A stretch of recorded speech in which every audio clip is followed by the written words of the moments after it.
Hello नमस्कार दोस्तों जब से एक एएलपी कैंडिडेट का रिजेक्टेड लिस्ट वायरल हुआ है तब से सभी स्टूडेंटों के मन में जो है हड़कंप मचा हुआ है। और वो जो रिजेक्टेड कैंडिडेट हैं वो आरआरबी बेंगलोर डिवीजन से एएलपी में डीवी कराने के लिए गए थे, जो कि 17 नवंबर 2025 को गए थे। तो दोस्तों उसे रिजेक्ट करने का मूल कारण यही था कि वो 2 डिग्री जो है एक ही साथ कर लिया गया था। तो वो मैं आपको दोस्तों अभी जो है सभी कैंडिडेट में 2 डिग्री बहुत से कैंडिडेट किए हुए हैं, तो उसमें से फंसने का चांस बहुत ज्यादा हो गया है, क्योंकि अब से जो है रेलवे 1 साल पहले से जो है वन टाइम रजिस्ट्रेशन लागू कर दिया था, जिसमें आप जो भी डॉक्यूमेंट्स लगाते हैं वो आपका सभी डॉक्यूमेंट्स जो है उसके पास सेफ रहता है और इसमें जो है बार-बार आपको रजिस्ट्रेशन करने का जरूरत नहीं पड़ता है। जब आप इंटर का और बीए का और आईटीआई और अप्रेंटिस सभी का उसमें डॉक्यूमेंट्स देते हैं, यदि आप एक सभी का टाइम पीरियड सही से रहता है तो दिक्कत नहीं है। लेकिन बहुत से कैंडिडेट जो है कोई इंटर को और कोई आईटीआई दोनों एक साथ कर लेते हैं और फिर कोई ग्रेजुएशन और कोई आईटीआई और फिर अप्रेंटिस भी एक साथ कर लेते हैं। इसमें जो है उसको फंसने का चांस बहुत ज्यादा हो जाता है। यदि आप भी ऐसा कर रहे हैं तो आपको फंसिएगा। दोस्तों यदि आप जो है 2 डिग्री एक साथ कर लिए हैं तो अब इसमें करना क्या है, इसका सॉल्यूशन क्या है, तो मैं आपको धीरे-धीरे लास्ट में बता रहा हूँ ताकि आपको सही से समझ में वीडियो को लास्ट तक नहीं तो आपको बिल्कुल समझ में नहीं आएगा। तो मैं आपको पहले वो बताता हूँ जो स्टूडेंट जो है गलती किया था कि उसे रिजेक्ट होना पड़ गया। दोस्तों वो कैंडिडेट जो है एलपी का जो रिजेक्ट हुआ है वो 2018 से 2020 तक में जो है वो आईटीआई का कोर्स कर लिया। दोस्तों आईटीआई जो है 2 साल का होता है, जिसमें ये जो है 18 से 19 1 साल का हो जाएगा और फिर 19 से 20 दूसरा साल हो जाएगा। लेकिन इसमें ये बीए तो 3 साल का होता है, फिर इसमें जो है 1 साल का इसमें जो है ये ओवरलैप हो गया, जिसके कारण इसको जो है ये परेशान रिजेक्टेड लिस्ट होने का परेशानी का झेलना पड़ गया। अब दोस्तों अक्सर स्टूडेंट गलती क्या करते हैं, मैं आपको वो भी बता रहा हूँ, जो कि आपको गलती नहीं करना है। यदि आप कर दिए तो उसका सॉल्यूशन भी मैं आपको बताऊँगा। तो दोस्तों आइए अब हम आपको बताते हैं कि जनरल स्टूडेंट गलती क्या करते हैं। दोस्तों सबसे पहले कोई भी 10th करता है, उसके बाद 10th के बाद जो है कोई 12th करता है या तो फिर कोई आईटीआई करता है, ठीक है? उसके बाद कुछ लोग ऐसे होते हैं जो कि आई 12th प्लस आईटीआई दोनों एक ही साथ कर लेते हैं, जिसमें से एक सर्टिफिकेट जो है उसका अनवैलिड हो जाएगा। या तो आप आईटीआई को अनवैलिड करो या तो आप 12th को अनवैलिड करो। इसमें से आपका जो है ओवरलैप हो गया, जो कि नहीं करना है। अब दूसरा गलती क्या है, पहले तो 10th करते हैं, उसके बाद फिर 12th कर लिए, चलिए ठीक है कोई दिक्कत नहीं है। उसके बाद आईटीआई करते हैं या तो बीए करते हैं, क्योंकि 2 कंडीशन फिर से बनता है।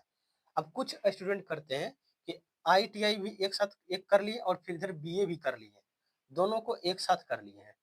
तो इसमें फिर आपका गलती होगी बीए या तो आईटीआई को आपको गलत करना पड़ जाएगा, क्योंकि ये अनवैलिड हो गया। दोनों एक साथ नहीं कर सकते हैं। अब तीसरा गलती क्या करता है, कंडीशन जो है 10th भी कर लिए 12th भी कर लिए अलग-अलग, इसमें कोई दिक्कत नहीं है। इसके बाद आईटीआई भी कर लिए, कोई दिक्कत नहीं। अब वो कैंडिडेट चाहता है कि हम जो है ग्रेजुएशन भी कर लें, तो वो बीए में एडमिशन ले लिया, चलिए ठीक है। लेकिन इसी बीच जो है आईटीआई लेवल पे वो अप्रेंटिस का फॉर्म भर दिया और उसका अप्रेंटिस हो जाता है। तो वो अप्रेंटिस जब करने के लिए चला जाता है तो आपका जो है बीए और अप्रेंटिस दोनों एक साथ मर्ज हो गया। तो ये भी इसमें से कोई एक इस सर्टिफिकेट को अनवैलिड माना जाएगा, क्योंकि दोनों से जो है ओवरलैप हो रहा है। यदि कोई कैंडिडेट ऐसा करता है तो उसे जो है डीवी में बाहर कर दिया जाता है। और वो जो एएलपी कैंडिडेट था वो यहाँ पे वो गड़बड़ी किया था। आईटीआई और बीए जो है दोनों एक साथ कर लिया था, इसीलिए उसे जो है डीवी से बाहर कर दिया। वो बेंगलुरु डिवीजन का था, जिसका डीवी जो है 17 नवंबर को था और वो बाहर हो चुका है। तो दोस्तों अब एक मुद्दा है कि हमें जो है आरआरबी पकड़ेगा कैसे, रेलवे वाले पकड़ेंगे कैसे कि हम 2 डिग्री एक साथ किए। तो अब दोस्तों आप यदि फॉर्म भरते हैं तो सबसे पहले एएलपी का फॉर्म आता है, ठीक है? जिसमें एएलपी का जो है 10th प्लस आईटीआई होना मैंडेटरी है। आप एएलपी के लिए जो है 10th और आईटीआई दोनों लगा दिए हैं, ठीक है? जब आप 10th और आईटीआई लगा दिए वो डॉक्यूमेंट चला गया। फिर टेक्नीशियन का आ गया, फिर 10th प्लस आईटीआई लगा दिए, वो डॉक्यूमेंट चला गया। उसके बाद फिर जो है आपका एनटीपीसी का आ गया। एनटीपीसी का आने के बाद जो है उसमें आप ग्रेजुएशन का भी लगा दिए और अंडर ग्रेजुएट भी लगा दिए, 12th भी लगा दी, वो सभी डॉक्यूमेंट चला गया। उसके बाद ग्रुप डी का आ गया, तो आप 10th प्लस आप सीसीए तो सीसीए का भी लगा दिए।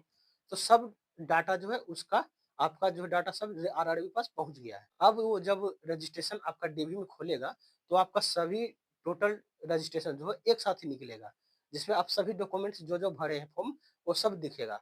आप एग्ज़ाम दिए या ना दिए, सभी आपको उसमें दिखेगा।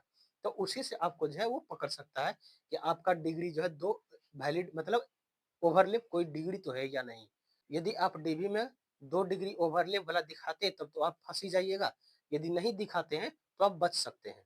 तो अब मैं आपका सॉल्यूशन बताता हूँ जो कि आप यदि गलती कर दिए तो इसका सॉल्यूशन क्या है। तो दोस्तों अब इसका सॉल्यूशन यही है कि आपका जो भी 2 डॉक्यूमेंट्स है, एक साथ जो मर्ज हो चुका है, या तो अब 12th का या तो आईटीआई, किसी एक ही डॉक्यूमेंट का यूज़ कीजिए। आप 12th लेवल का या फिर ग्रेजुएट लेवल का फॉर्म भरिए मत, जो ओवरलैप हो चुका है। पहला कंडीशन, आप फॉर्म ही मत भरिए, नहीं तो आपको दिक्कत हो सकता है। अब दूसरा कंडीशन क्या है? यदि आप फॉर्म भर दिए हैं, तो उसका एग्ज़ाम मत दीजिए। यदि आप एग्ज़ाम देते हैं, आप पास कर जाते हैं, तो आपका जो है और फँसने का चांस बढ़ जाता है। इससे अच्छा है कि आप एग्ज़ाम ही नहीं दीजिए। ऐसा जो है एसके झा सर भी बोले हैं, आप अपने उनके यूट्यूब चैनल पे आप देख सकते हैं। यदि आप एग्ज़ाम भी दे दिए हैं, तो आप क्या कर सकते हैं? तब तो भाई इसका कोई उपाय ही नहीं है। तो आप यदि सिलेक्ट हो गए हैं, तो आप डिग्री में जाइए और फिर आपका जो है फँसने का चांस है।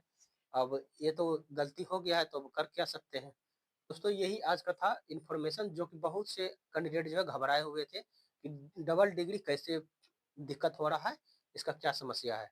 तो मैंने आपको ये बता दिया, यदि वीडियो अच्छा लगा हो तो चैनल को सब्सक्राइब या वीडियो को लाइक भी कर दें और अपने दोस्त भाई को भी भेज दीजिए ताकि वो डबल डिग्री का शिकार ना हो। नहीं तो वो भी आपके ही जैसा फँसने के लिए तैयार होंगे। तो मिलते हैं फिर से नेक्स्ट वीडियो में, तब तक के लिए धन्यवाद।